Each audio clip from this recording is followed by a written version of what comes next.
और इनके जज्बातों की खेती की जा रही है। और ये खेती करने वाले एनडीए वाले भी हैं जिसमें बीजेपी है, और महागठबंधन वाले भी हैं जिसमें कांग्रेस और आरजेडी है। इन 10 वर्षों में न कि सिर्फ पूर्णिया बल्कि इस तमाम इलाके में किसी की ये जरूरत नहीं होती थी कि वह मुसलमानों के खिलाफ एक लफ्ज में इस्तेमाल कर सके। एक अजीब सा सुकून महसूस हो रहा है, एक खुशी महसूस हो रही है। पूर्णिया और किशनगंज का रिश्ता महज एक सरहद का रिश्ता नहीं है, हम लोगों का दिल का रिश्ता है, हम लोगों का भाईचारा का रिश्ता रहा है। मैं बगल पूर्णिया का 10 वर्ष तक सांसद रहा हूं। मैं समझता हूं आप सभी लोग मुझे या मेरे बारे में जानते होंगे, लेकिन एक बात जो मैं फख्र के साथ कह सकता हूं वो ये कि जिस पार्टी से आप डरते हैं, भारतीय जनता पार्टी, उसी पार्टी का मैं सांसद था पूर्णिया में।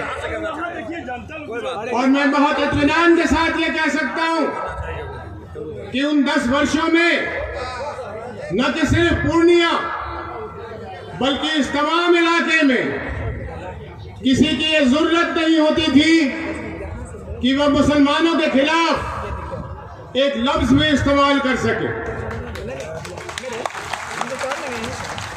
इसलिए पार्टियों से ज्यादा जो पार्टी के अंदर लोग होते हैं उनको देखने की जरूरत होती है,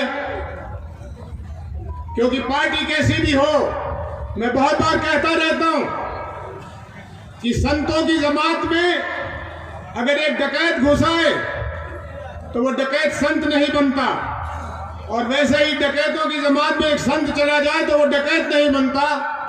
इस बात को याद रखने की जरूरत है। हजरात, मैं यहां कुछ आप लोगों से मांगने नहीं आया हूं, मैं बहुत चंद शब्दों में कुछ बतलाने आया हूं, आपको आगाह करने आया हूं। आज हिंदुस्तान की सियासत में सबसे बड़ा मसला यह है कि हमारे हिंदू और मुसलमान दोनों तरफ के वोटों का और इनके जज्बातों की खेती की जा रही है।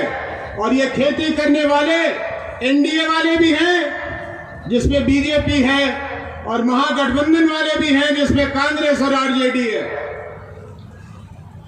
एनडीए वाले खेती करते हैं, वो हिंदुओं के दिलों में मुसलमानों के लिए नफरत बोते हैं। वो बतलाते हैं कि देश में जितनी गलत चीजें हो रही हैं उसके लिए मुसलमान जिम्मेदार है। और महागठबंधन के कांग्रेस और आरजेडी वाले बतलाते हैं कि अगर तुम डर के नहीं रहोगे, अगर तुम मेरा साथ नहीं दोगे तो ये बीजेपी वाले आ जाएंगे। दरअसल हजरात, पर्दे के पीछे ये दोनों एक ही हैं, क्योंकि आपके जज्बातों से खिलवाड़ करके इन दोनों का मकसद पूरा हो जाता है। वोट का समय आते आते दोनों को अपने अपने हिस्से का वोट मिल जाता है।